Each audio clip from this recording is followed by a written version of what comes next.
안녕하세요. 그림책 여행가 김현주입니다. 오늘은 작가의 그림책 중에 제가 굉장히 좋아하는 작가인 크리스 반 알스버그의 그림책을 가지고 여러분하고 이야기를 나눌 건데요. 그 전에 제가 영상을 찍은 걸 보니까 그림책을 알려드리는 데만 급급해서 너무 좀 빨리빨리 지나가는 것 같은 경향이 있어서 제가 이번에는 크리스 반 알스버그의 그림책은 3회로 나누어 가지고 좀 이야기를 충분히 할 수 있도록 영상을 찍어 보려고 합니다. 그래서 오늘 3권, 그 다음 다음번에 4권, 그리고 3권 이렇게 나누어서 크리스 반 알스버그의 그림책 10권을 소개해 드리도록 하겠습니다. 오늘은 그 첫 번째 시간으로 크리스 반 알스버그의 압둘 가사지의 정원, 제일 처음 그림책이죠. 이 그림책과 세상에서 가장 맛있는 무화과, 그 다음 빗자루의 보온, 이렇게 3권을 소개해 드리도록 하겠습니다. 일단 크리스 반 알스버그 작가는 그 마법사 압둘 가사지의 정원, 이 그림책으로 칼데코상을 받았고요. 주만지라고 하는 그림책과 그 다음에 북극으로 가는 기차, 이렇게 3번의 칼데코상을 수상을 했습니다. 그 중에 주만지하고 북극으로 가는 열차는 영화로 만들어지기까지도 하였습니다. 이 알스버그의 그 전공은 조각이었다고 해요. 그래서 조각이 전공이기 때문에 조각을 하기 위한 스케치 그리는 것이 그림 그리기의 전부였다. 그래서 뭐 색채를 입힌다던가 이런 것들은 전문적으로 배우지 않으셨다고 하더라고요. 그래서 흑백으로 목탄 연필로 그림을 그려서 처음 이제 그림책을 그리기를 시작하셨다 그러시더라고요. 그래서 이 알스버그는 그래서 그런 것뿐만 아니라 흑백 영화를 좋아하시고 그 다음에 흑백으로 그리는 그림이 멋있다는 생각이 든다, 이렇게 말씀을 하셨습니다.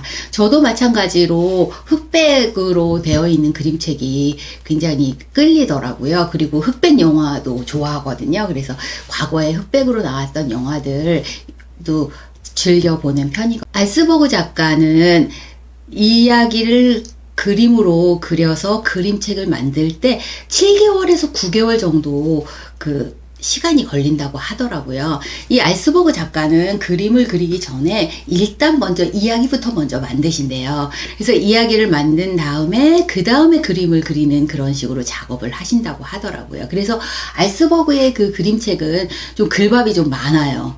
그게 좀 이야기를 조금 더 먼저 만드셔서 이야기를 더 탄탄하게 하기 위해서 또 글이 더 조금 더 많지 않나, 그런 생각이 들었습니다. 그래서 글부터 먼저 쓰고 그림을 그리는 작가다. 그 전에 그 소개시켜 드렸던 노인경 작가는 일단 그림을 먼저 그려서 그림으로만도 이야기할 수 있게끔 구성을 한다, 이렇게 이야기하셨죠. 그래서 노인경 작가의 그림책은 글보다는 그림이 우선인 그런 그림책이어서 그림책 작가들도 자기가 어떤 것을 선호하느냐에 따라서 좀 작업이 좀 달라지고 또 그림책도 달라지기 때문에 그림책을 글씨가 많지 않은 그림책을 좀 선호하시는 분은 조금 그림만 있는 그림책으로 선호하시지만 이야기가 좀 구성과 탄탄했으면 좋겠다라고 생각하시는 분들은 글밥이 좀 있는 그런 그림책을 선호하실 것 같아요. 저는 이 알스버그의 그림책은 글뿐만 아니라 그 전개되는 스토리뿐만 아니라 그림도 굉장히 사실적으로 그렇게 그리셔서 그림책이 굉장히 좋다는 그런 생각이 들었습니다. 그리고 알스버그 작가는 그 그림책을 그리실 때 거기에 나와 있는 그 등장인물들이 있어요. 그 등장인물들도 실제 보는 사람으로 해서, 대상으로 해서 그림을 그리신다고 하더라고요. 그래서 정말 그 그림 속에서 사람이 툭 튀어나올 것 같은 그런 느낌도 듭니다.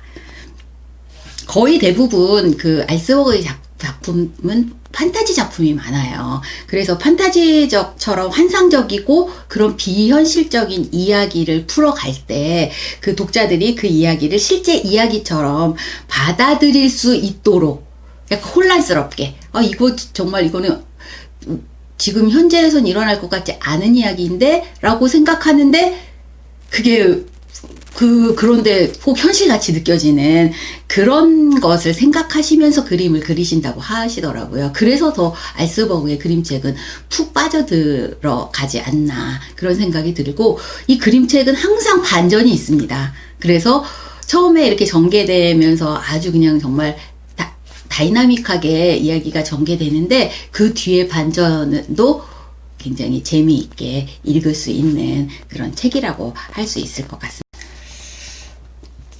압둘 가사지의 정원을 먼저 이야기를 나눠보도록 하겠습니다. 어떠신가요? 맨 앞표지만 보면 팀버튼 감독의 가이손이 와서 이렇게 재단한 것 같은 굉장히 멋있는 풍경의 정원으로 보이지 않으시나요?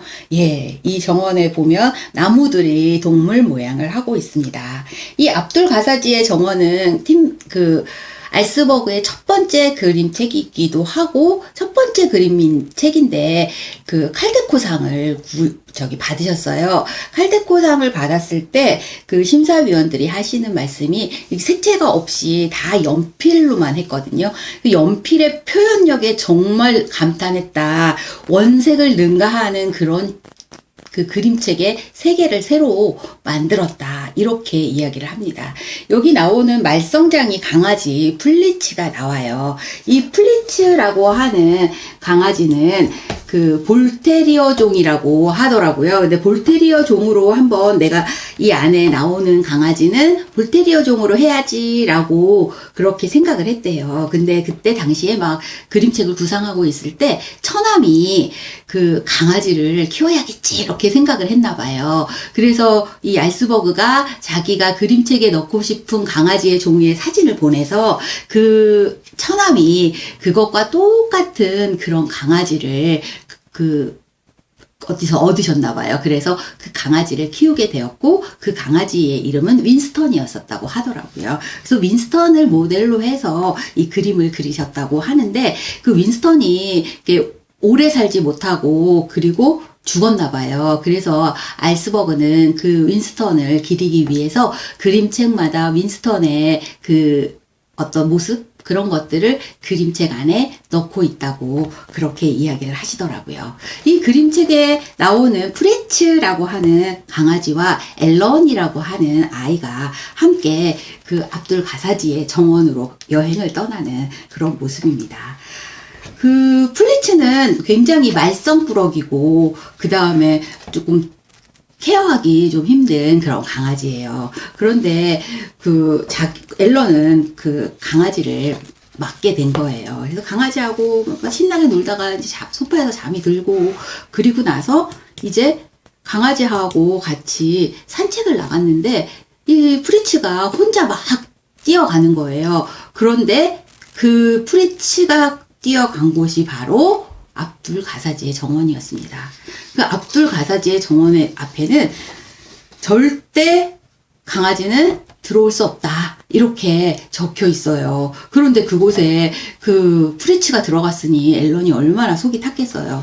앨런이 그 정원에 들어가서 정원의 곳곳을 이렇게 들여다보는데도 근데 거기에서 드디어 그 마법사 압둘을 만나게 됩니다. 마법사 압둘은 반갑게 앨런을 맞이해 줬어요. 앨런은 그 프리츠가 도망을 갔고 프리츠를 찾고 있다라고 하는 이야기를 했습니다. 그런데 여기 그림에서 보시는 것처럼 오리를 보여주면서 마법사 그 압둘은, 그래, 여기에 들어오는 그 강아지들은 모두 다 오리로 변했는데 여기 중에 하나가 있겠구나, 이렇게 이야기를 했어요. 그래서 와, 큰일 났다. 내가 프리츠를 돌봐주기 위해서 잠깐 맡아서 했었는데 프리츠가 오리로 바뀌었다니 얼마나 놀랐겠어요. 그래서 앨런이 정말 그 마음이 우울해서 집으로 돌아오려고 하는데, 오리 한 마리가 그 앨런의 모자를 벗겨가지고서는 도망을 가는 거예요. 근데 사실 프리츠가 그 전에도 이 앨런의 모자를 굉장히 좋아해가지고 앨런이 프리츠를 보면은 그 가슴 속에다가 모자 안 보이게 막 감추고 이렇게 했거든요.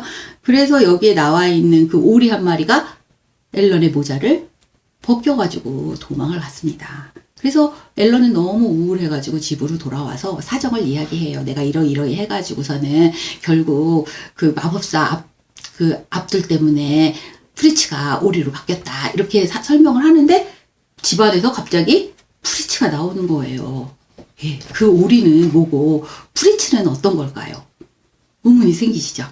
나중에 마지막에 반전이 있습니다. 그래서 제가 그 반전을 알려드리지 않으려고요. 그래서 압둘 가사지의 정원을 보시면 마지막에 어떤 반전이 숨어 있는지 보실 수가 있을 것 같습니다. 그래서 이 알스버그의 그림책은 이렇게 그림도 예쁘고 이야기도 탄탄하고 거기에다가 사람을 심쿵하게 하는 반전까지 있습니다. 지금까지 압둘 가사지의 정원이었습니다. 두 번째는 많이 알고 계신 세상에서 가장 맛있는 무화과입니다. 지금 여기 나와 있는 그 주인공이 무화과를 먹고 있는데 이 모습을 보면 어떤 게 생각나시나요? 예, 조금 이렇게 도도하고 깔끔하고 까칠하고 뭐 이런 느낌이 들 거예요. 그래서 이 표지를 가지고 이야기를 나눠보고 표지에 나와 있는 주인공을 미리 예상해보는 그런 활동을 하는 것도 재미있을 것 같아요. 그래서 그림책은 그림이 주인공이기 때문에 안에 있는 내용을 이야기를 읽는 것이 중요한 게 아니라 그림 한 장 한 장을 보고 그 속에 또 어떤 그림이 또 숨어 있는지, 그 다음에 그 그림을 보고 어떤 느낌이고 여기 나와 있는 이야기와 내가 그림을 보고 느낀 거와는 어떤 차이가 나는지 그런 것들을 알 수 있다고 보시면 될 것 같습니다. 이 그림책은 흑백이 아니라 갈색 톤으로 그림을 그린 것입니다. 굉장히 갈색 톤의 정교한 그런 사파가 굉장히 인상적이고요. 그 다음에 굉장히 전체적으로 구도가 잘 잡혀 있습니다. 그 다음에 이야기와 그 현실과 환상이 경계가 딱 구별되어 있지 않고 넘나들어요. 그래서 이야기를 읽다 보면 이게 현실이고 이게 환상이야 하는 것들이 되게 헷갈리게 그렇게 되어 있어요. 그래서 여기 뭐 에펠탑이 고무줄처럼 이렇게 휘어져 있다던가 아니면은 이 비보시의 눈동자라든지 그 다음에 그 비보시의 강아지인 마르셀이 있어요. 그 마르셀의 모습이라든지 이런 것들을 더 꼼꼼하게 들여다보는 것이 그림책을 보는데 훨씬 더 도움이 될 거라고 생각하고요. 조금 그 작가가 의도하고 있는 것들이 여기 그림책 안에서 정말 잘 표현되어 있는 그림책이 아닌가라는 생각이 듭니다. 여기 비보시는 치과 의사세요. 이 치과 의사신데 돈도 되게 밝히세요. 그래서 돈을 좀 되는 일만 하시는 분이십니다. 그런데 어느 날 어떤 할머니께서 비보씨를 찾아오세요. 할머니께서 비보씨를 찾아오시는데 예약도 하지 않은 환자세요. 그리고 또 옷도 남루해요. 비보씨는 그 환자를 조금 돌봐주기 싫었어요. 치료해주기 싫었어요. 그런데 치료를 해달라고 해서 어쩔 수 없이 치료를 하게 되었습니다. 여기 보시면 치료하는 모습을 보면 굉장히 성의 없지 않으세요? 에이, 빨리 해버리고 말아야지. 이런 모습이 이렇게 느껴지지 않으시나요? 예, 이렇게 굉장히 성의 없이 치료를 해주고 이렇게 가라고 했는데 글쎄 돈이 없다라고 하는 거예요. 얼마나 기분이 나빴을까요? 그래서 비보씨는 그 할머니 보면서 약도 주지 않았어요. 이를 뽑고 그랬으면 염증이 생길 수 있으니까 약도 줘야 하는데 돈도 없다고 하니까 약도 주지 않은 거예요. 그런데 이 할머니께서 무화과 2개를 이렇게 내미시면서 이 2개는 특별한 무화과니까 이거를 주겠다 이렇게 이야기하면서 그냥 가셨어요. 이 비보씨는 되게 기분이 나쁘셨겠죠. 돈도 못 받고 아침부터 재수가 없다 이렇게 생각을 했는데 그 무화과가 잘라서 먹으니까 정말 맛있는 거예요. 그 무화과를 먹고 어떤 생각이 들었을까요? 예. 그 다음에 보시면은 그 에펠탑이 이렇게 휘어져 있는 모습이 보이실 거예요. 그래서 이 그림을 보면서 이게 현재야? 이렇게 했는데 이거는 꿈이었습니다. 결국은 무화과를 먹고 꿈을 꿨는데 이 에펠탑이 휘어져 있는 꿈을 꾼 거예요. 그런데 그게 현실로 나타난 거죠. 이것처럼 자신이 꿈을 꾼 것이 현실로 나타나게 해주는 것이 바로 그 할머니가 주고 가신 무화과였습니다. 비보 씨는 그때부터 연습에 돌입하십니다. 열심히 연습을 하셔서 이제 꿈을 자유자재로 꿀 수 있게끔 그렇게 된 거예요. 그렇게 꿈을 자유자재로 꿀 수 있다. 그렇다면 무화과를 먹고 꿈을 자유자재로 꿀 수 있으니까 자기가 원하는 대로 꿈을 꾸면 그것이 현실로 이루어지겠죠. 그래서 정말 갈고 닦아서 아주 연습을 열심히 해서 결국은 꿈을 컨트롤할 수 있는 경지까지 올라가고 이제 오늘 이제 무화과를 먹고 이제 꿈을 꾸고 나는 요트도 가지고 굉장히 멋진 집도 가지는 그리고 지금까지 데리고 다녔던 저 말썽꾸러기 마르셀을 말고 더 멋진 나와 어울리는 멋진 개도 구입을 하고 막 이렇게 꿈을 꾸면서 이제 무화과를 먹으려고 했는데 여기 보시면 그 무화과를 누가 탐내고 있나요? 예, 맞습니다. 마르셀이 결국 그 남아있는 그 무화과를 먹게 됩니다. 비봇이 너무 황당하겠죠. 그래서 막 마르셀을 쫓아가는데 결국은 마르셀을 쫓아가지 못하게 되었습니다. 그 다음에 어떤 일이 일어날까요? 지금 제가 뒷이야기를 해드리지 않는데 한번 상상을 해보시고 그 다음에 나중에 이 세상에서 가장 맛있는 무화과를 읽고 한번 그 뒷이야기를 상상을 해보시면 좋을 것 같아요. 아이들이나 아니면 성인들하고 같이 읽고 여기까지만 이야기해 주시고 그 뒤에 어떤 일이 벌어질까를 한번 예상해보고 그 예상한 것을 이야기를 나눠보고 그 다음에 뒤에 반전을 읽어보면 좋지 않을까라는 생각이 들었습니다. 그래서 지금까지 세상에서 가장 맛있는 무화과였습니다. 그 다음에 세 번째 그림책은 빗자루의 보은이라고 하는 그림책입니다. 여기 나와 있는 빗자루를 보시면 어떠신가요? 예, 되게 멋있게 보이시죠? 꼭 마녀가 타고 다닐 것 같은 그런 빗자루로 보이지 않으시나요? 예, 맞습니다. 이 빗자루는 마녀가 타고 다니는 빗자루였습니다. 어느 날 마녀가 하늘에서 뚝 떨어진 거예요. 빗자루와 함께. 그래서 빗자루도 오래되면 이게 차도 오래 타면은 좀 말썽이 일어나는 것처럼 이 빗자루도 오래 타고 다니다 보면 이 빗자루가 말을 잘 안 듣게 되기도 하나 봐요. 그래서 이 빗자루를 글쎄 어떤 할머니, 혼자 살고 있는 할머니가 이 빗자루를 가지게 되었습니다. 그래서 빗자루를 굉장히 이제 가지고 있는데 이 빗자루가 정말 신통방통한 거예요. 이 빗자루가 나무도 가져오고 그 다음에 동물들 모이도 주고 정말 할머니가 해야 될 모든 일을 다 해요. 거기에다 또 어떤 일까지 하시는지 아세요? 이 할머니가 우울하고 혼자 사시니까 우울하시잖아요. 우울할 때 글쎄 이 빗자루가 피아노까지 쳐줍니다. 정말 신통방통하죠.